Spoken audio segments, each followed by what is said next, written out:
2.01. I can simplify an expression by combining like terms. Okay, so we need to look for like terms, and we need to simplify. So with this first problem here, what we're looking for terms that have the same variable raised to the same power. So 5x squared. Okay, are there any other x squareds? Yes. I have negative 2x squared. So if I have a 5 and a negative 2, 5 minus 2, I'm going to have 3x squareds. Okay. Now, we're going to look for x's. 3x. Let's see, are there any other x's? Yes. There's a plus 8. So I have 3x plus 8x. That's going to be 11 x's. Okay. Now we've got a negative 8.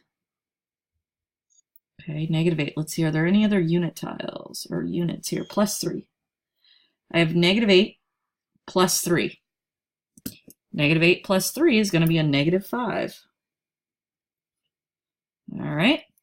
Now I've got a 3y, no other y's. This is y squared. That is not a like term. So I just have the 3y. Took care of that. And the only thing left is a y squared. Okay, no like terms, so it's just going to be plus y squared. And that's all you can do there. We've combined all the terms that are alike, meaning the same variable to the same power. Okay, oh gosh, I think I spilled some Diet Coke. All right, here we go. This is saying 3 groups of 5x squared minus 2. Well, if there's 3 groups, it means there's 3 5x squared, so it's really just multiplying using the distributive property. 3 times 5.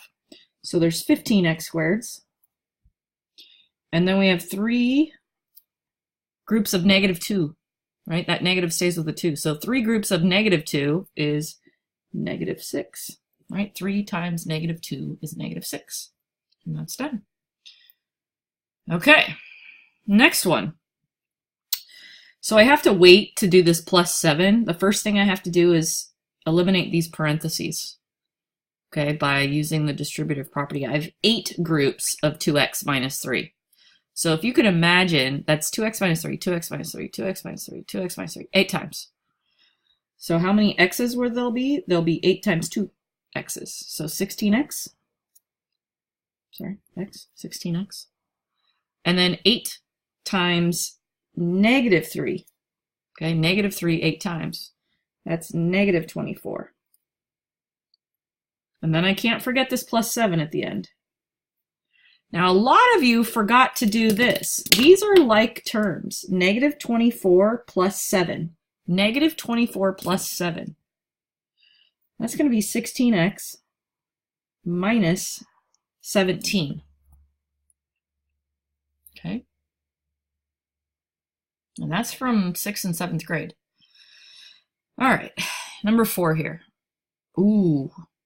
I have a negative and then parentheses. There's a ninja 1 there. Okay. So I've got negative 1 times 5x. So that's going to be negative 5x. And I have negative 1 times a negative 8. Negative 1 times a negative 8. Oh, that's positive 8. And this 3, we just have to remember that it didn't go away. So now I have 3 minus 5x plus 8. So we're looking for like terms. So I have a 3 and a plus 8. Well, 3 plus 8 is 11. You could write it like that, or you could write it 11 minus 5x. It doesn't matter. The commutative property says it doesn't matter. All right? Okay, number 5. I'm sorry about that soda. Okay, we need to get rid of these parentheses, okay, to simplify. So 2 groups of 3x squared minus 5. So we need to 2 3x's, x squareds, so that's 6x squared. 2 groups of negative 5, so that's negative 10. All right, now this really messed some people up. Yes, this is minus 3, but I like to think of it as plus a negative 3. So we have negative 3 times 2x. Negative 3 times 2x is negative 6x. And then I have negative 3 times 1. Negative 3 times 1, that's negative 3. Now we need to look to combine like terms.